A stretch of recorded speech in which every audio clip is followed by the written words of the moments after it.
നമസ്കാരം. ആനന്ദ് ഇന്റർനാഷണൽ ന്യൂസിലേക്ക് സ്വാഗതം. പ്രധാന വാർത്തകൾ. ബ്രിട്ടനിൽ നോറോ വൈറസ് വ്യാപനം അതിരൂക്ഷമാകുന്നു. ഇംഗ്ലണ്ടിലെ ആശുപത്രികൾ നോറോ വൈറസ് ബാധയുമായി എത്തിയവരുടെ എണ്ണത്തിൽ 45% വർധനവ്. ഓരോ ദിവസവും ആശുപത്രികൾ പ്രവേശിപ്പിക്കപ്പെട്ടത് ശരാശരി 823 രോഗികൾ വീതം. നോറോ വൈറസ് ബാധിച്ചവർ പ്രകടിപ്പിക്കുന്ന ലക്ഷണങ്ങൾ വയറിളക്കവും ഛർദിയും. UK-യിൽ 30ഓളം കൗൺസിലുകൾക്ക് തെരഞ്ഞെടുപ്പ് വൈകിപ്പിക്കാനുള്ള അനുമതി നൽകിയതായി സർക്കാർ. തെരഞ്ഞെടുപ്പ് വൈകിപ്പിക്കാനുള്ള ലോക്കൽ ഗവൺമെന്റ് സെക്രട്ടറി സ്റ്റീവ് റീഡിന്റെ പ്രഖ്യാപനം വിവാദത്തിൽ. കൗൺസിൽ പുനഃസംഘടന ദീർഘകാല അടിസ്ഥാനത്തിൽ രാജ്യത്തിന് ഏറെ ഗുണകരമാകുമെന്ന് സ്റ്റീവ് റീഡ്. തദ്ദേശ ഭരണകൂടങ്ങളിൽ പ്രതിനിധികളെ തീരുമാനിക്കാനുള്ള വോട്ടവകാശം 13.7 ദശലക്ഷം ബ്രിട്ടീഷുകാർക്ക് നഷ്ടമാകും. ഇംഗ്ലണ്ട് പുതിയ ജീൻ ഡേറ്റാബേസ് ആരംഭിക്കുന്നു. NHS ഇംഗ്ലണ്ട് ഡേറ്റാബേസ് ആരംഭിക്കുന്നത് ക്യാൻസറുമായി ബന്ധമുള്ള 120 ജീനുകളുടെ വിവരങ്ങൾ ഉൾപ്പെടുത്തി. രോഗികൾക്കും അവരുടെ കുടുംബാംഗങ്ങൾക്കും ക്യാൻസർ സാധ്യതയുണ്ടോ എന്ന് മുൻകൂട്ടി കണ്ടെത്തും. ബ്രസ്റ്റ് ക്യാൻസർ, പ്രോസ്റ്റേറ്റ് ക്യാൻസർ തുടങ്ങിയ രോഗങ്ങൾക്ക് സ്ഥിരമായ പരിശോധനകളും സ്ക്രീനിങ്ങും നൽകും. കാനഡയ്ക്കെതിരെ യുദ്ധം പ്രഖ്യാപിച്ച അമേരിക്കൻ പ്രസിഡന്റ് ഡൊണാൾഡ് ട്രംപ്. ചൈനയുമായുള്ള വ്യാപാര കരാറുമായി മുന്നോട്ടു പോയാൽ കാനഡയിൽ നിന്നുമുള്ള എല്ലാ ഇറക്കുമതികൾക്കും 100% തീരുവ ചുമത്തുമെന്ന് ട്രംപ്. ചൈനീസ് ഉൽപ്പന്നങ്ങൾ US-ലേക്ക് കടത്തുന്നതിനുള്ള ഒരു ചാനലായി മാറാൻ കാനഡയെ അനുവദിക്കില്ലെന്നും ട്രംപിന്റെ ആരോപണങ്ങൾ കനേഡിയൻ പ്രധാനമന്ത്രി മാർക്ക് കാർണിയെ ലക്ഷ്യം വെച്ച്. ലോക പോലീസ് കളി അവസാനിപ്പിച്ച അമേരിക്ക. സഖ്യകക്ഷികൾ സുരക്ഷ സ്വയം നോക്കണമെന്ന് നിർദ്ദേശിക്കുന്ന സൈനിക തന്ത്രം US പ്രതിരോധ വകുപ്പ് പുറത്തിറക്കി. ലക്ഷ്യം ചൈനയെ നേരിടുക. 2022 ശേഷം ഇറക്കുന്ന 32 പേജുള്ള പ്രതിരോധ രേഖയിൽ യൂറോപ്പ് മുതൽ ഏഷ്യ വരെ വ്യാപിച്ചു കിടക്കുന്ന സഖ്യകക്ഷികൾക്ക് വിമർശനം. രാഷ്ട്രപതിയുടെ പോലീസ് മെഡലുകൾ പ്രഖ്യാപിച്ചു. കേരളത്തിൽ നിന്നും 10 പോലീസ് ഉദ്യോഗസ്ഥർക്കും 3 ഫയർഫോഴ്സ് ഉദ്യോഗസ്ഥർക്കും സുസ്ഥർഗ്യ സേവനത്തിലുള്ള രാഷ്ട്രപതിയുടെ മെഡൽ ലഭിക്കും. കേരള പോലീസിൽ നിന്നും SP ഷാനവാസ് അബ്ദുൾ സാഹിബിനും കേരള ഫയർ സർവീസിൽ നിന്നും M രാജേന്ദ്രനാഥിനും വിശിഷ്ട സേവനത്തിലുള്ള മെഡൽ ലഭിച്ചു. തമിഴ്നാട് സർക്കാർ പൊങ്കലിന് റേഷൻ കടകളിലൂടെ വിതരണം ചെയ്ത സൗജന്യ മുണ്ടും സാരിയും കേരളത്തിലെത്തിച്ച് വിൽക്കുന്നതായി ആക്ഷേപം. ഉദ്യോഗസ്ഥരുടെ സഹായത്തോടെ നടക്കുന്ന തട്ടിപ്പിൽ അന്വേഷണം നടത്തണമെന്ന് federal of handloom and powerloom weavers association. തമിഴ്നാട്ടിലെ മുഴുവൻ റേഷൻ കാർഡ് ഉടമകളുമായി തയ്യാറാക്കിയ 1.77 കോടി സാരിയും മുണ്ടുകളും വിതരണം ചെയ്തത് 60% റേഷൻ കാർഡ് ഉടമകൾക്കും മാത്രം. ശബരിമല സ്വർണ്ണക്കൊള്ള കേസിൽ പുതിയ വെളിപ്പെടുത്തലുമായി ഉണ്ണികൃഷ്ണൻ പോറ്റി. ശബരിമലയിലെ കട്ടിളപ്പാളി മാറ്റിയിട്ടില്ലെന്നും പഴയ വാതിൽ നിന്നും സ്വർണം മാറ്റിയില്ലെന്നും പോറ്റിയുടെ പുതിയ മൊഴി. സ്വർണ്ണക്കൊള്ള കേസിൽ കുറ്റപത്രം വൈകിയതിനാൽ ഉണ്ണികൃഷ്ണൻ പോറ്റി ഉൾപ്പെടെയുള്ള പ്രതികൾ ജയിൽ മോചിതരാകും. AK ബാലന്റെയും സജി ചെറിയാന്റെയും നിലപാടുകൾ തള്ളി മുതിർന്ന CPM നേതാവ് പാലോളി മുഹമ്മദ് കുട്ടി. ബാലന്റെയും സജി ചെറിയാന്റെയും പ്രസ്താവനകൾ തെറ്റെന്നും അത് പാർട്ടി തിരുത്തണമെന്നും മുൻ മന്ത്രി പാലോളി. വെള്ളാപ്പള്ളി നടേശൻ മലപ്പുറത്തെയല്ല അധിക്ഷേപിച്ചതെന്നും മുസ്ലിം ലീഗിനെയാണെന്നും വെള്ളാപ്പള്ളിയുടെ ചില പ്രസ്താവനയോട് യോജിക്കാൻ പറ്റില്ലെന്നും പാലോളി മുഹമ്മദ് കുട്ടി. വാർത്തകൾ വിശദമായി. ബ്രിട്ടനിൽ നോറോ വൈറസ് വ്യാപനം അതിരൂക്ഷമാവുകയാണ് എന്ന റിപ്പോർട്ട്. ഈ ആഴ്ച നോറോ വൈറസ് ബാധയുമായി ഇംഗ്ലണ്ടിലെ ആശുപത്രികളിൽ എത്തിയവരുടെ എണ്ണത്തിൽ 45% വർധനവുണ്ടായി എന്ന് പുതിയ കണക്കുകൾ വ്യക്തമാകുന്നു. ഇക്കഴിഞ്ഞ ആഴ്ചയിലെ ഓരോ ദിവസവും ശരാശരി 823 രോഗികൾ വീതമാണ് ആശുപത്രികളിൽ പ്രവേശിക്കപ്പെട്ടത്. വയറിളക്കം, ഛർദി തുടങ്ങിയവയാണ് സാധാരണയായി ഈ വൈറസ് ബാധിച്ചവർ പ്രകടിപ്പിക്കുന്ന ലക്ഷണങ്ങൾ. തൊട്ടു മുന്നത്തെ ആഴ്ച പ്രതിദിനം ശരാശരി 567 രോഗികൾ വീതമാണ് പ്രവേശിക്കപ്പെട്ടത് എന്നുകൂടി കണക്കിലെടുത്താൽ വ്യാപനത്തിന്റെ ശക്തി പൂർണ്ണമായും മനസ്സിലാക്കാവുന്നതേ ഉള്ളൂ എന്ന് മൊത്തം NHS ട്രസ്റ്റുകളുടെ 3-ൽ നോറോ വൈറസ് ബാധിതർ അഡ്മിറ്റ് ചെയ്യപ്പെട്ടിട്ടുണ്ട്.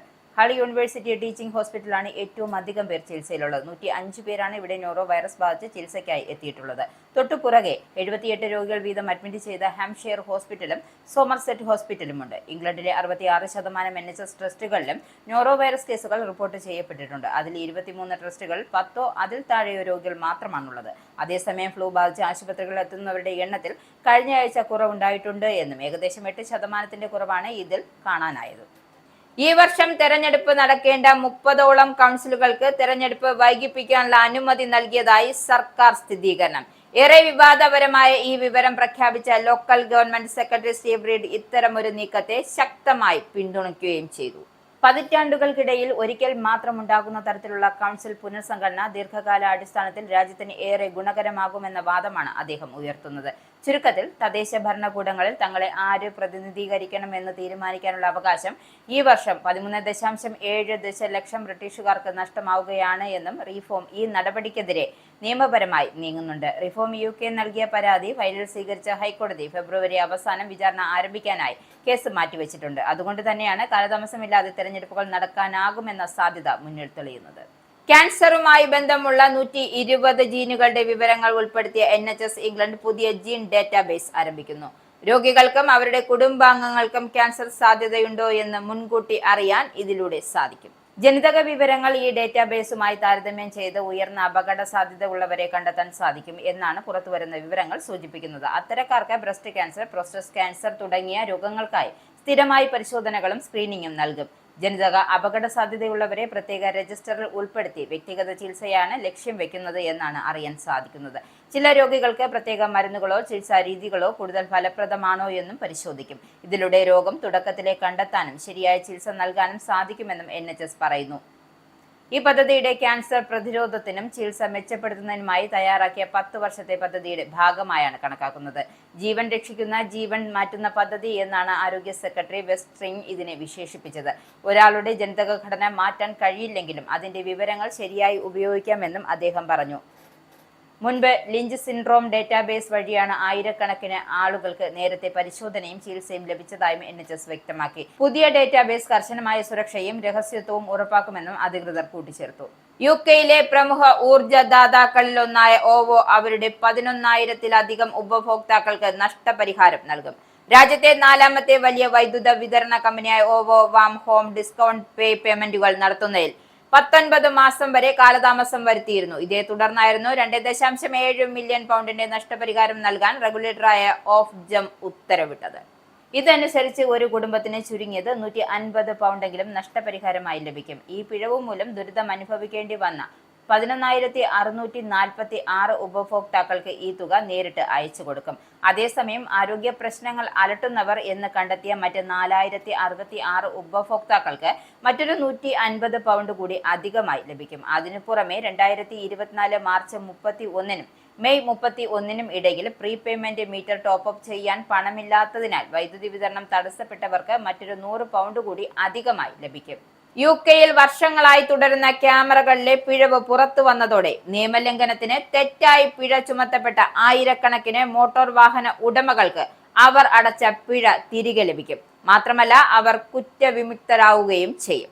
ഈ പിഴവുകളുമായി ബന്ധപ്പെട്ട് ഒരു സ്വതന്ത്ര അന്വേഷണം പ്രഖ്യാപിച്ചിരിക്കുകയാണ് ട്രാൻസ്പോർട്ട് സെക്രട്ടറി ഹെയ്ദി അലക്സാണ്ടർ. ഈ പിഴവുകൾ കാരണം ആയിരക്കണക്കിന് ആളുകൾക്ക് വാഹനം അമിത വേഗതയിൽ ഓടിച്ചു എന്ന കാരണത്താൽ പിഴ നോട്ടീസ് ലഭിച്ചത്. കഴിഞ്ഞ മാസം ഇത്തരത്തിലുള്ള 36,000 കേസുകൾ റദ്ദാക്കിയതായും ഡെയിലി മെയിൽ റിപ്പോർട്ട് ചെയ്യുന്നു. സ്മാർട്ട് മോട്ടോർ വേകളിൽ ചില റോഡുകളിലെയും വേരിയബിൾ സ്പീഡ് ക്യാമറകളുടെ പ്രവർത്തനത്തിലാണ് ഈ പിഴവ് കണ്ടെത്തിയത്. ഈ പുതിയ സാങ്കേതിക വിദ്യ ആദ്യമായി കൊണ്ടുവന്ന 2021 മുതലുള്ള കേസുകൾ ഈ കൂട്ടത്തിൽ ഉൾപ്പെടും. 2019 മുതൽക്കുള്ള കേസുകളിൽ നാഷണൽ ഹൈവേസ് അന്വേഷണം നടത്തുമെന്നാണ് ഗതാഗത വകുപ്പ് അറിയിച്ചിരിക്കുന്നത്. മാഞ്ചസ്റ്റർ സിറ്റി സെന്ററിൽ നടന്ന വെടിവയ്പിൽ ഒരാൾക്ക് പരിക്കേറ്റു. സംഭവത്തിൽ 6 പേരെ പോലീസ് അറസ്റ്റ് ചെയ്തു. ശനിയാഴ്ച 5 മണിയോടെ റിച്ച്മണ്ട് സ്ട്രീറ്റിലുണ്ടായ കലഹത്തെ തുടർന്ന് സ്ഥലത്തെത്തിയ പോലീസ് കാലിൽ വെടിയേറ്റതായി സംശയിക്കുന്ന 20 വയസ്സുള്ള യുവാവിനെ പരിക്കുകളോടെ കണ്ടെത്തുകയായിരുന്നു. ഇയാളെ ആശുപത്രിയിൽ പ്രവേശിപ്പിച്ചുവെങ്കിലും ജീവന് അപായമില്ല എന്ന് ഗ്രേറ്റ് മാഞ്ചസ്റ്റർ പോലീസ് അറിയിച്ചു. സംഭവ സ്ഥലത്തിനടുത്തുള്ള ഒരു വിലാസത്തിൽ നിന്നും ഒരു തോക്കും പോലീസ് കണ്ടെടുത്തിട്ടുണ്ട്. സംഭവവുമായി ബന്ധപ്പെട്ട് 23 മുതൽ 26 വയസ്സ് വരെ പ്രായമുള്ള 6 പേരെയും കലാപം സൃഷ്ടിച്ചതിനും മാരകായുധങ്ങൾ കൈവശം വെച്ചതിനുമാണ് അറസ്റ്റ് ചെയ്തത്. ഇവർ ഇപ്പോൾ പോലീസ് കസ്റ്റഡിയിലായിരിക്കുകയാണ്. വിശദമായ അന്വേഷണം പുരോഗമിക്കുകയാണ് എന്നും പോലീസ് അറിയിച്ചു. സംഭവം നഗരവാസികളിൽ ആശങ്ക ഉണ്ടാക്കിയെങ്കിലും ഇത് പൊതുജനങ്ങൾക്ക് ഭീഷണിയല്ല എന്നും സൂപ്രണ്ട് സ്റ്റീഫൻ വിഗിൻസ് പറഞ്ഞു. സംഭവവുമായി ബന്ധപ്പെട്ട വിവരങ്ങളുള്ളവർ പോലീസിനെ സമീപിക്കണമെന്നും അധികൃതർ ആവശ്യപ്പെട്ടു. സ്റ്റോം ഇന്റഗ്രിന്റെ ശക്തമായ തിരമാലകളിലും കനത്ത മഴയിലും ഡെവോണിലെ ചരിത്ര പ്രസിദ്ധമായ ടെങ് മൗണ്ട് ഗ്രാൻഡ് പിയറിന്റെ ഒരു വലിയ ഭാഗം കടലിൽ ഒലിച്ചുപോയി. 1865-ൽ നിർമ്മിച്ച ഈ കടൽ പാലം ഇതിനകം തന്നെ ദുർബല അവസ്ഥയിലായിരുന്നു എന്നും ടെങ് മൗണ്ട് മേയർ കൗൺസിൽ കേറ്റ് വില്യംസ് പറഞ്ഞു. നിരവധി കൊടുങ്കാറ്റുകളും യുദ്ധങ്ങളും അതിജീവിച്ച പിയറിന്റെ ഒരു ഭാഗം പൂർണ്ണമായും ഇല്ലാതായതാണ് ദൃശ്യങ്ങൾ കാണുന്നത്. ചരിത്ര പ്രാധാന്യമുള്ള പിയർ വിനോദസഞ്ചാരികൾക്കും നാട്ടുകാർക്കും ഏറെ പ്രാധാന്യമുള്ളതാണെന്നും അവർ വ്യക്തമാക്കി. Devon, Cornwall, south west England, south Wales എന്നിവിടങ്ങളിലെ മെറ്റ് ഓഫീസുകൾ യെല്ലോ മുന്നറിയിപ്പ് നൽകിയതോടെ കനത്ത മഴയും വെള്ളപ്പൊക്കവും യാത്രാ തടസ്സവും റിപ്പോർട്ട് ചെയ്തു. ശനിയാഴ്ച പുലർച്ചെ 2 മുതൽ രാത്രി 10 വരെ ശക്തമായ മഴ മുന്നറിയിപ്പുമുണ്ട്. തിങ്കളാഴ്ച വൈകിട്ട് മുതൽ ചൊവ്വാഴ്ച ഉച്ചവരെയും വീണ്ടും സമാനമായ മുന്നറിയിപ്പ് നൽകി. സ്കോട്ട്ലൻഡിലെ ഗ്രാംപിയർ, ആംഗസ്, പെർത്ത് മേഖലകളിലെ വെള്ളപ്പൊക്ക സാധ്യത മുന്നറിയിപ്പും പ്രഖ്യാപിച്ചിട്ടുണ്ട്. കടൽക്ഷോഭത്തെ തുടർന്ന് റെയിൽ ഗതാഗതവും താറുമാറായി. എക്സിറ്റർ, സെന്റ് ഡേവിസ്, ന്യൂട്ടൺ അബോട്ടൺ തമ്മിലുള്ള ട്രെയിൻ സർവീസ് ശനിയാഴ്ച വൈകിട്ട് വരെ നിർത്തിവെച്ചതായും ഗ്രേറ്റർ വെസ്റ്റേൺ റെയിൽവേ അറിയിച്ചു. ഡോളിഷ് സീവാളിൽ കടൽ തിരമാലകൾ ശക്തമായതാണ് കാരണം. നിലവിൽ പിയർ സ്വകാര്യ ഉടമസ്ഥതയിലായതിനാൽ അടിയന്തര അറ്റകുറ്റപ്പണികൾക്ക് കൗൺസിൽ നിയമപരമായി അധികാരമില്ല എന്ന് മേയർ കൂട്ടിച്ചേർത്തു. കാനഡയ്ക്കെതിരെ കടുത്ത തീരുമാനവുമായി അമേരിക്കൻ പ്രസിഡന്റ് ഡൊണാൾഡ് ട്രംപ്. ചൈനയുമായുള്ള വ്യാപാര കരാറുമായി മുന്നോട്ടു പോയാൽ കാനഡയിൽ നിന്നുമുള്ള എല്ലാ ഇറക്കുമതികൾക്കും 100% തീരുവ ചുമത്തുമെന്നാണ് ട്രംപിന്റെ മുന്നറിയിപ്പ്. തന്റെ സോഷ്യൽ മീഡിയ പ്ലാറ്റ്ഫോമായ ട്രൂത്ത് സോഷ്യൽ കൂടിയായിരുന്നു യുഎസിന്റെ മുന്നറിയിപ്പ്. ചൈനീസ് ഉൽപ്പന്നങ്ങൾ യുഎസിലേക്ക് കടത്തുന്നതിനുള്ള ഒരു ചാനലായി മാറാൻ കാനഡയെ അനുവദിക്കില്ലെന്ന് ട്രംപ് കുറിച്ചു. കനേഡിയൻ പ്രധാനമന്ത്രി മാർക്ക് കാർണിയെ നേരിട്ട് ഉന്നം വെച്ചുകൊണ്ടാണ് ട്രംപിന്റെ ആരോപണങ്ങൾ. ചൈനയിൽ നിന്നുമുള്ള സാധനങ്ങൾ യുഎസിലേക്ക് കടത്താനുള്ള ഡ്രോപ്പ് ഓഫ് പോർട്ടാക്കി കാനഡയെ മാറ്റാനാണ് ഗവർണർ വിചാരിക്കുന്നത് എങ്കിൽ അദ്ദേഹത്തിന് തെറ്റിയെന്നും ട്രംപ് പറഞ്ഞു. കാനഡയെ പൂർണ്ണമായും ചൈന വിഴുങ്ങുമെന്നും സാമൂഹിക ഘടനയെയും സാമ്പത്തികത്തെയും ഉൾപ്പെടെ ചൈന തകർക്കുമെന്നും ട്രംപ് കുറിച്ചു. ചൈനയുമായുള്ള ഏതൊരു കരാറിനും ഉടനടി പ്രതികരണം ഉണ്ടാകുമെന്നും അത്തരത്തിൽ ഒരു കരാറിൽ ഏർപ്പെടുകയാണെങ്കിൽ ഉടൻ തന്നെ 100% തീരുവ ചുമത്തുമെന്നും ട്രംപ് കുറിച്ചു. സഖ്യകക്ഷികൾ സുരക്ഷ സ്വയം നോക്കണമെന്ന് നിർദ്ദേശിക്കുന്ന ദേശീയ സൈനിക തന്ത്രം യുഎസ് പ്രതിരോധ വകുപ്പ് വെള്ളിയാഴ്ച പുറത്തിറക്കി. ചൈനയെ നേരിടുക എന്ന ദീർഘകാലമായുള്ള ലക്ഷ്യത്തേക്കാൾ അധികമായി യുഎസ് ഉൾപ്പെടുന്ന പടിഞ്ഞാറൻ അർദ്ധഗോളത്തിൽ ശ്രദ്ധ കേന്ദ്രീകരിക്കുന്നതിനാണ് ട്രംപ് സർക്കാർ മുൻതൂക്കം നൽകുന്നത്. 2022 ശേഷം ഇപ്പോഴാണ് യുഎസ് ഇങ്ങനെയൊരു രേഖ ഇറക്കുന്നത്. 32 പേജുള്ള രേഖയിൽ യൂറോപ്പ് മുതൽ ഏഷ്യ വരെ വ്യാപിച്ചു കിടക്കുന്ന സഖ്യകക്ഷികൾക്ക് വിമർശനമുണ്ട്. മുൻ യുഎസ് സർക്കാരുകളെ ആശ്രയിച്ചു നിന്ന് സ്വന്തം സൈനിക ആവശ്യങ്ങൾ നിറവേറ്റുന്നതാണ് പ്രധാന വിമർശനം. റഷ്യയും ഉത്തര കൊറിയയും ഉൾപ്പെടെയുള്ള ശത്രു രാജ്യങ്ങളെ നേരിടേണ്ട ഭാരം ഇനി സഖ്യരാജ്യങ്ങൾ സ്വയം ഏറ്റെടുക്കണമെന്നും പറയുന്നുണ്ട്. അമേരിക്കക്കാരെയും അവരുടെ താൽപര്യങ്ങളെയും വർഷങ്ങളായി അവഗണിക്കുകയാണ് യുഎസ് സർക്കാർ എന്ന് പറഞ്ഞുകൊണ്ടാണ് രേഖ തുടങ്ങുന്നത്. എല്ലാ കാര്യത്തിലും അമേരിക്കയെ ഒന്നാമതാക്കുക എന്ന പ്രസിഡന്റ് ഡൊണാൾഡ് ട്രംപിന്റെ നയത്തിന്റെ ചുവട് പിടിച്ചുള്ളതാണ് രേഖ. ഗ്രീൻലാൻഡിനെ യുഎസ് വാങ്ങുന്നതിനെ അനുകൂലിക്കാത്തതിന്റെ പേരിൽ യൂറോപ്യൻ സഖ്യകക്ഷികളുടെ ട്രംപും തമ്മിൽ ശത്രുത ഉടലെടുത്തിരുന്ന പശ്ചാത്തലത്തിലാണ് ദേശീയ പ്രതിരോധ തന്ത്രമെത്തുന്നത്. കാനഡ, മധ്യ അമേരിക്കയിലെയും തെക്കേ അമേരിക്കയിലെയും പങ്കാളി രാഷ്ട്രങ്ങൾ എന്നിവയുമായി സദുദ്ദേശത്തോടെ ഇടപെടുമെന്നും അതിൽ പറയുന്നു. അതേസമയം തന്നെ സംയുക്ത താൽപര്യങ്ങൾ സംരക്ഷിക്കാൻ ആ രാജ്യങ്ങളെല്ലാം അവരവരുടെ ഭാഗത്തു നിന്നും ചെയ്യാനുള്ളത് ചെയ്യണമെന്നും വ്യക്തമാക്കുന്നുണ്ട്. അവർ അത് ചെയ്തില്ലെങ്കിൽ യുഎസിന്റെ താൽപര്യങ്ങൾ വ്യക്തമായി മുന്നോട്ട് നീക്കുന്നതിനുള്ള ശ്രദ്ധാപൂർവവും നിർണായകവുമായ നടപടിയായി ഞങ്ങൾ മുന്നോട്ട് കൊണ്ടുപോകുമെന്നാണ്. പടിഞ്ഞാറൻ അർദ്ധഗോളത്തിലെ അമേരിക്കയുടെ താൽപര്യങ്ങൾ സക്രിയമായും നിർഭയമായും സംരക്ഷിക്കുമെന്നുമുണ്ട്. പനാമ കനാൽ, ഗ്രീൻലാൻഡ് എന്നിവിടങ്ങളിൽ യുഎസിന് പ്രവേശനം നേടിയെടുക്കുക എന്ന ലക്ഷ്യവും രേഖ പങ്കുവയ്ക്കുന്നു. ശീതക്കാറ്റ് വീശുമെന്ന കാലാവസ്ഥാ മുന്നറിയിപ്പിനെ തുടർന്ന് ശനിയും ഞായറും യുഎസിൽ നിന്നും പുറപ്പെടാനിരുന്ന 8400 വിമാന സർവീസുകൾ റദ്ദാക്കി. ന്യൂ മെക്സിക്കോ മുതൽ ന്യൂ ഇംഗ്ലണ്ട് വരെയുള്ള പ്രദേശങ്ങളിലെ 14 കോടി പേരെ ശീതക്കാറ്റ് ബാധിക്കും. ഇലിനോയി, മിഷിഗൺ, മിനസോട്ട, ഒഹായോ തുടങ്ങിയ യുഎസിന്റെ വടക്കു മധ്യഭാഗങ്ങൾ 12ഓളം സംസ്ഥാനങ്ങളിൽ -40°C ആണ് താപനില. ശീതക്കാറ്റുണ്ടായാൽ ജനങ്ങളെ സഹായിക്കാൻ 30ഓളം രക്ഷാപ്രവർത്തക സംഘങ്ങളെ ഫെഡറൽ സർക്കാർ സജ്ജമാക്കിയിട്ടുണ്ട്. പള്ളികൾ ഞായറാഴ്ച പ്രാർത്ഥനകൾ ഓൺലൈനാക്കി. ഇനി പൗണ്ട്, യൂറോ, ഡോളർ, രൂപ ഇന്നത്തെ വിനിമയ നിരക്ക്. 1 പൗണ്ട് 125.06 ഇന്ത്യൻ രൂപ, 1 pound 1.15 euro, 1 US dollar 91.59 Indian രൂപ, 1 യൂറോ 108.44 ഇന്ത്യൻ രൂപ, 1 pound 1.36 US dollar, 1 Canadian dollar 66.88 Indian രൂപ. ഇനിയൊരു ഇടവേള.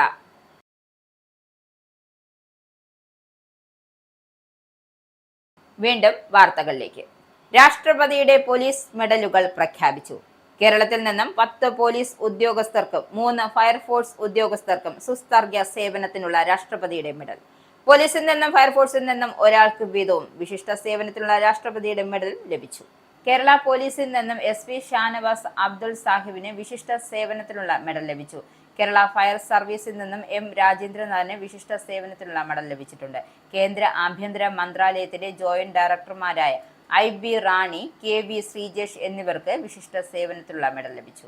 പൊങ്കലിന് സംസ്ഥാന സർക്കാർ റേഷൻ കടകളിലൂടെ വിതരണം ചെയ്ത സൗജന്യ മുണ്ടും സാരിയും കേരളത്തിൽ എത്തിച്ച് വിൽക്കുന്നതായി ആക്ഷേപം. ഉദ്യോഗസ്ഥരുടെ സഹായത്തോടെ നടക്കുന്ന ഈ തട്ടിപ്പിൽ അന്വേഷണം നടത്തണമെന്ന് federation of handloom and powerloom weavers association ആവശ്യപ്പെട്ടു. തമിഴ്നാട്ടിലെ മുഴുവൻ റേഷൻ കാർഡ് ഉടമകൾക്കുമായി 1.77 കോടി മുണ്ടുകളും സാരികളുമാണ് തയ്യാറാക്കിയത്. ഈ റോഡിലെ നെയ്ത്തുകാരുടെ സഹകരണ സംഘങ്ങളിലാണ് ഇതിൽ ഭൂരിഭാഗവും തയ്യാറാക്കിയത്. തുടർന്ന് സർക്കാരിന്റെ കോം ഓപ്ടെക്സ് സംരക്ഷണ കേന്ദ്രങ്ങളിലേക്ക് കൈമാറിയെങ്കിലും 60% റേഷൻ കാർഡ് ഉടമകൾക്ക് മാത്രമാണ് വിതരണം ചെയ്തിരുന്നത്. പലയിടത്തും കാർഡ് ഉടമകൾക്ക് ഇതുവരെയും സാരിയും മുണ്ടും കിട്ടിയിട്ടില്ല. റേഷൻ കടകളിൽ അന്വേഷിക്കുമ്പോൾ സാരിയും മുണ്ടും വന്നിട്ടില്ല എന്ന മറുപടിയാണ് നൽകുക. ഇക്കാര്യത്തിൽ സംസ്ഥാന സർക്കാർ അന്വേഷണം നടത്തണമെന്നും മുഴുവൻ കാർഡ് ഉടമകൾക്കും സാരിയും മുണ്ടും ലഭ്യമാക്കണമെന്നും അസോസിയേഷൻ ഭാരവാഹികൾ ആവശ്യപ്പെട്ടു. ദേശീയ ഗീതമായ വന്ദേ മാതരത്തിന് ദേശീയ ഗാനമായ ജനഗണമനയ്ക്കുള്ള ഭരണഘടനാ അധിഷ്ഠിത പ്രോട്ടോകോൾ ബാധകമാക്കുന്ന കാര്യം കേന്ദ്ര സർക്കാർ ആലോചിക്കുന്നു. ആഭ്യന്തര മന്ത്രാലയത്തിന്റെ ഉന്നതതല യോഗം ഇക്കാര്യം ചർച്ച ചെയ്തു. വന്ദേ മാതരം ആലപിക്കുന്നതിന് പ്രത്യേകമായ ചട്ടങ്ങളോ നിയമാവലിയോ ബാധകമാക്കേണ്ടതുണ്ടോ എന്നാണ് യോഗം ചർച്ച ചെയ്തത്. വന്ദേ മാതരത്തിന്റെ 150-ാം വാർഷികം ആഘോഷിക്കുന്ന വേളയിൽ വന്ദേ മാതരത്തോട് കൂടുതൽ ആദരം കാട്ടണമെന്നാണ് നയമെന്നും കേന്ദ്ര സർക്കാർ വ്യക്തമാക്കി. 150-ാം വാർഷികാഘോഷ പരിപാടികളുടെ 2ാം ഘട്ടം ഈ മാസവും 3ാം ഘട്ടം ഓഗസ്റ്റിലും 4ാം ഘട്ടം നവംബറിലും സമാപിക്കും. 1870-ൽ ബങ്കിം ചന്ദ്ര ചാറ്റർജി രചിച്ച വന്ദേ മാതരം 1905 മുതൽ 1908 കാലത്ത് ദേശീയ പ്രസ്ഥാനത്തിന്റെ മുഖ്യ മുദ്രാവാക്യമായിരുന്നു. ബംഗാളിൽ നിയമസഭാ തിരഞ്ഞെടുപ്പ് അടുത്തിരിക്കെ സർക്കാർ നീക്കത്തിന് പിന്നിൽ രാഷ്ട്രീയ ലക്ഷ്യവും ചൂണ്ടിക്കാട്ടുന്നു. ദേശീയ ഗീതം എപ്പോൾ പാടണം, ദേശീയ ഗാനത്തോടൊപ്പം ഇതും ആലപിക്കണോ, ദേശീയ ഗീതത്തെ അപമാനിക്കുന്ന സാഹചര്യമുണ്ടായാൽ ശിക്ഷാ നടപടി വ്യവസ്ഥ വേണോ എന്നിവയാണ് ചർച്ച ചെയ്തത് എന്നാണ് വിവരം. ദേശീയ ചിഹ്നങ്ങളോടുള്ള അനാദരം തടയുന്നതിനുള്ള 1971-ലെ നിയമം ബാധകമാക്കാനാണ് ആലോചന. ശബരിമല സ്വർണ്ണക്കൊള്ളക്കേസിലെ പുതിയ വെളിപ്പെടുത്തലുമായി ഉണ്ണികൃഷ്ണൻ പോറ്റി. ശബരിമലയിലെ കട്ടിളപ്പാളി മാറ്റിയിട്ടില്ല എന്ന് SITയോട് ഉണ്ണികൃഷ്ണൻ പോറ്റി മൊഴി നൽകി. ഇന്നലെ വീണ്ടും ചോദ്യം ചെയ്തപ്പോഴാണ് പോറ്റി ഇക്കാര്യം SITയോട് വ്യക്തമാക്കിയത്. പഴയ വാതിൽ നിന്നും സ്വർണം മാറ്റിയില്ലെന്നും പോറ്റി SITയോട് പറഞ്ഞു. അതേസമയം ശബരിമല സ്വർണ്ണക്കൊള്ള കേസിലെ കുറ്റപത്രം വൈകും. ശാസ്ത്രീയ പരിശോധനകൾ പൂർത്തിയാവാത്തതും അറസ്റ്റുകൾ ബാക്കിയുള്ളതുമാണ് കുറ്റപത്രം സമർപ്പിക്കുന്നതിന് തടസ്സമാകുന്നത്. ഫെബ്രുവരി 10-നുള്ളിലെങ്കിലും കുറ്റപത്രം നൽകാനാണ് ശ്രമം. കുറ്റപത്രം വൈകിയാൽ ഉണ്ണികൃഷ്ണൻ പോറ്റി ഉൾപ്പെടെയുള്ള പ്രതികൾക്ക് ജയിൽ മോചിതരാകാൻ സാധിക്കും. അതിനിടെ ശബരിമല സ്വർണ്ണക്കൊള്ള കേസുമായി ബന്ധപ്പെട്ടുള്ള ശാസ്ത്രീയ പരിശോധനയിലെ വിവരങ്ങൾ ശേഖരിക്കുന്നതിന്റെ ഭാഗമായി VSSC ശാസ്ത്രജ്ഞരുടെ മൊഴിയെടുത്തു തുടങ്ങിയിട്ടുണ്ട്. SIT സംഘമാണ് മൊഴിയെടുക്കുന്നത്. സങ്കീർണമായ ശാസ്ത്രീയ പരിശോധന ഫലത്തിൽ നിന്നും പലതും ഡീകോഡ് ചെയ്യേണ്ടതുണ്ട് എന്നാണ് ശാസ്ത്രജ്ഞർ വ്യക്തമാക്കുന്നത്. പൂർണ്ണമായ സംശയ നിവാരണത്തിന് ഒരാഴ്ച കൂടി വേണമെന്നും പഴയ വാതിലിൽ പാളിയുടെ ശാസ്ത്രീയ പരിശോധന ഫലവുമായി താരതമ്യം ചെയ്യേണ്ടതുണ്ട് എന്നും ശാസ്ത്രജ്ഞർ വ്യക്തമാക്കുന്നു. നഷ്ടമായ സ്വർണത്തിന്റെ അളവ് കൃത്യമായി കണ്ടെത്താനാണ് ഈ നീക്കം. AK ബാലന്റെയും സജി ചെറിയാന്റെയും നിലപാടുകൾ തള്ളി മുതിർന്ന CPM നേതാവ് പാലോളി മുഹമ്മദ് കുട്ടി. AK ബാലന്റേത് തെറ്റായ പ്രസ്താവനയാണെന്ന് അഭിപ്രായപ്പെട്ട അദ്ദേഹം സജി ചെറിയാന്റെ പ്രസ്താവനയും പാടില്ലാത്തതാണെന്ന് ചൂണ്ടിക്കാണിച്ചു. ബാലനെയും സജി ചെറിയാന്റെയും പ്രസ്താവനകൾ പാർട്ടി തിരുത്തണമെന്നും അദ്ദേഹം വ്യക്തമാക്കി. മുസ്ലിം ലീഗിനെയും പാലോളി മുഹമ്മദ് കുട്ടി വിമർശിച്ചു. മുസ്ലിം ലീഗിനെ പറഞ്ഞാൽ എങ്ങനെയാണ് ഇസ്ലാമിനെയും മലപ്പുറത്തെയും അധിക്ഷേപിച്ചുവെന്ന് ആകുന്നു എന്നാണ് പാലോളി മുഹമ്മദ് കുട്ടി ചോദിച്ചത്. വെള്ളാപ്പള്ളി മലപ്പുറത്തെയല്ല അധിക്ഷേപിച്ചത്, മുസ്ലിം ലീഗിനെയാണെന്നും ചൂണ്ടിക്കാണിച്ച പാലോളി മുഹമ്മദ് കുട്ടി വെള്ളാപ്പള്ളിയുടെ ചില പ്രസ്താവനയോട് യോജിക്കാൻ പറ്റില്ലെന്നും വ്യക്തമാക്കി. NSSും SNDPയും പറഞ്ഞത് അവരവരുടെ നിലപാടാണ്, അതിൽ രാഷ്ട്രീയം കാണേണ്ടെന്നും പാലോളി കൂട്ടിച്ചേർത്തു. ഇടതുപക്ഷത്തിന്റെ 3ാം ഭരണം കേരളത്തിൽ വരുമെന്നും അദ്ദേഹം പറഞ്ഞു. ജമാഅത്തെ ഇസ്ലാമി CPMുമായി നേരത്തെ നിരുപാധികം പിന്തുണ നൽകിയിട്ടുണ്ട് എന്നും പാലോളി മുഹമ്മദ് കുട്ടി ചൂണ്ടിക്കാണിച്ചിട്ടുണ്ട്. CPM ജമാഅത്തിയുടെ പിന്തുണ ഇതുവരെയും ആവശ്യപ്പെട്ടിട്ടില്ല എന്നും അദ്ദേഹം പറഞ്ഞു. കമ്മ്യൂണിസ്റ്റ് പാർട്ടി ന്യൂനപക്ഷങ്ങൾക്ക് ഒപ്പമാണെന്നും BJPയുടേത് അപകടം പിടിച്ച രാഷ്ട്രീയമാണ് എന്നും CPMന്റെ മുതിർന്ന നേതാവ് ചൂണ്ടിക്കാണിച്ചു. വാട്സ്ആപ്പ് ഗ്രൂപ്പിൽ സോണിയാഗാന്ധിയെയും അടൂർ പ്രകാശിനെയും അധിക്ഷേപിച്ച് DYFI നേതാവ് ഓഡിയോ സന്ദേശം പങ്കുവച്ചതായി പരാതി. ഡിവൈഎഫ്ഐ നേതാവിനെതിരെ യൂത്ത് കോൺഗ്രസ് മുക്കം പോലീസിൽ പരാതി നൽകി. ഡിവൈഎഫ്ഐ കാരശ്ശേരി നോർത്ത് മേഖലാ സെക്രട്ടറി പുഷ്കിൻ സിഎമ്മിനെതിരെയാണ് യൂത്ത് കോൺഗ്രസ് പരാതി നൽകിയത്. കാരശ്ശേരി കാരമൂല നാട്ടുകൂട്ടം എന്ന വാട്സ്ആപ്പ് ഗ്രൂപ്പിൽ ശബരിമല സ്വർണ്ണക്കൊള്ള വിഷയത്തിൽ കോൺഗ്രസ് നേതാക്കളായ സോണിയാഗാന്ധി, അടൂർ പ്രകാശ് പരനാറി എന്ന് വിളിച്ച് അധിക്ഷേപിച്ചു എന്നാണ് പരാതി. IT ആക്ട് പ്രകാരം കേസെടുക്കണമെന്നാവശ്യപ്പെട്ടാണ് യൂത്ത് കോൺഗ്രസ് തിരുവമ്പാടി മണ്ഡലം പ്രസിഡന്റ് നിഷാദ് വിച്ചി പരാതി നൽകിയിരിക്കുന്നത്. ഇനി സ്പോർട്സ്.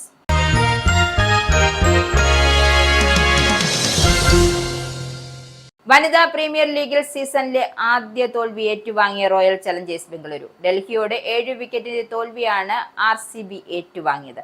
ആദ്യം ബാറ്റ് ചെയ്ത RCB 20 ഓവറിൽ 109 റൺസ് നേടിയപ്പോൾ ഡൽഹി 15.4 ഓവറിൽ 26 പന്തുകൾ ബാക്കി നിൽക്കെ മറികടന്നു.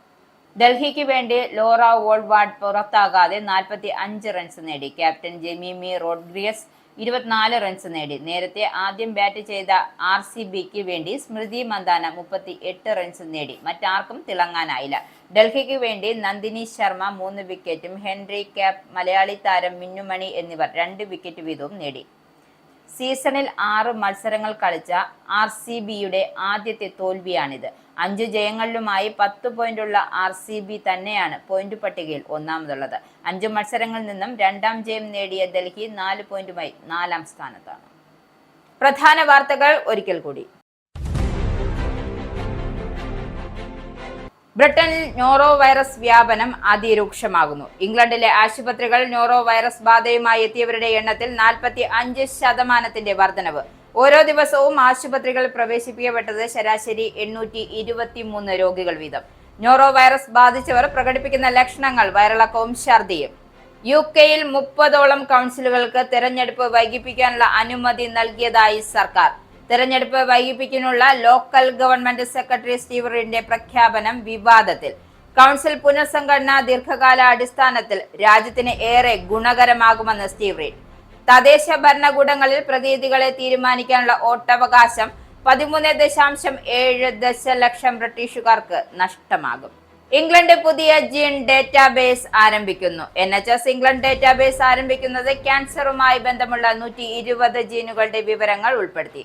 രോഗികൾക്കും അവരുടെ കുടുംബാംഗങ്ങൾക്കും ക്യാൻസർ സാധ്യതയുണ്ടോ എന്ന് മുൻകൂട്ടി കണ്ടെത്തും. ബ്രസ്റ്റ് ക്യാൻസർ, പ്രോസ്റ്റേറ്റ് ക്യാൻസർ തുടങ്ങിയ രോഗങ്ങൾക്ക് സ്ഥിരമായ പരിശോധനകളും സ്ക്രീനിങ്ങും നൽകും. കാനഡയ്ക്കെതിരെ യുദ്ധം പ്രഖ്യാപിച്ച അമേരിക്കൻ പ്രസിഡന്റ് ഡൊണാൾഡ് ട്രംപ്. ചൈനയുമായുള്ള വ്യാപാര കരാറുമായി മുന്നോട്ടു പോയാൽ കാനഡയിൽ നിന്നുമുള്ള എല്ലാ ഇറക്കുമതികൾക്കും 100% തീരുവ ചുമത്തുമെന്ന് ട്രംപ്. ചൈനീസ് ഉൽപ്പന്നങ്ങൾ US-ലേക്ക് കടത്തുന്നതിനുള്ള ഒരു ചാനലായി മാറാൻ കാനഡയെ അനുവദിക്കില്ലെന്നും ട്രംപ്. ട്രംപിന്റെ ആരോപണങ്ങൾ കനേഡിയൻ പ്രധാനമന്ത്രി മാർക്ക് കാർണിയെ ലക്ഷ്യം വെച്ച്. ലോക പോലീസ് കളി അവസാനിപ്പിച്ച അമേരിക്ക. സഖ്യകക്ഷികൾ സുരക്ഷ സ്വയം നോക്കണമെന്ന് നിർദ്ദേശിക്കുന്ന സൈനിക തന്ത്രം US പ്രതിരോധ വകുപ്പ് പുറത്തിറക്കി. ലക്ഷ്യം ചൈനയെ നേരിടുക. 2022 ശേഷം ഇറക്കുന്ന 32 പേജുള്ള പ്രതിരോധ രേഖയിൽ യൂറോപ്പ് മുതൽ ഏഷ്യ വരെ വ്യാപിച്ചു കിടക്കുന്ന സഖ്യകക്ഷികൾക്ക് വിമർശനം. രാഷ്ട്രപതിയുടെ പോലീസ് മെഡലുകൾ പ്രഖ്യാപിച്ചു. കേരളത്തിൽ നിന്നും 10 പോലീസ് ഉദ്യോഗസ്ഥർക്കും 3 ഫയർഫോഴ്സ് ഉദ്യോഗസ്ഥർക്കും സുസ്ഥർഗ്യ സേവനത്തിലുള്ള രാഷ്ട്രപതിയുടെ മെഡൽ ലഭിക്കും. കേരള പോലീസിൽ നിന്നും SP ഷാനവാസ് അബ്ദുൾ സാഹിബിനും കേരള ഫയർ സർവീസിൽ നിന്നും M രാജേന്ദ്രനാഥിനും വിശിഷ്ട സേവനത്തിലുള്ള മെഡൽ ലഭിച്ചു. തമിഴ്നാട് സർക്കാർ പൊങ്കലിന് റേഷൻ കടകളിലൂടെ വിതരണം ചെയ്ത സൗജന്യ മുണ്ടും സാരിയും കേരളത്തിലെത്തിച്ച് വിൽക്കുന്നതായി ആക്ഷേപം. ഉദ്യോഗസ്ഥരുടെ സഹായത്തോടെ നടക്കുന്ന തട്ടിപ്പിൽ അന്വേഷണം നടത്തണമെന്ന് federal of handloom and powerloom weavers association. തമിഴ്നാട്ടിലെ മുഴുവൻ റേഷൻ കാർഡ് ഉടമകളുമായി തയ്യാറാക്കിയ 1.77 കോടി സാരിയും മുണ്ടുകളും വിതരണം ചെയ്തത് 60% റേഷൻ കാർഡ് ഉടമകൾക്ക് മാത്രം.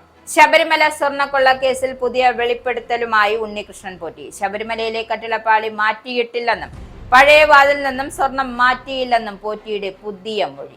സ്വർണ്ണക്കൊള്ള കേസിൽ കുറ്റപത്രം വൈകിയതിനാൽ ഉണ്ണികൃഷ്ണൻ പോറ്റി ഉൾപ്പെടെയുള്ള പ്രതികൾ ജയിൽ മോചിതരാകും. AK ബാലന്റെയും സജി ചെറിയാന്റെയും നിലപാടുകൾ തള്ളി മുതിർന്ന CPM നേതാവ് പാലോളി മുഹമ്മദ് കുട്ടി. ബാലന്റെയും സജി ചെറിയാന്റെയും പ്രസ്താവനകൾ തെറ്റെന്നും അത് പാർട്ടി തിരുത്തണമെന്നും മുൻ മന്ത്രി പാലോളി.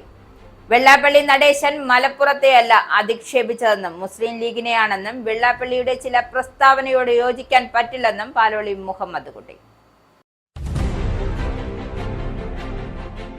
ഈ ബുള്ളറ്റിൻ ഇവിടെ സമാപിക്കുന്നു. നന്ദി, നമസ്കാരം.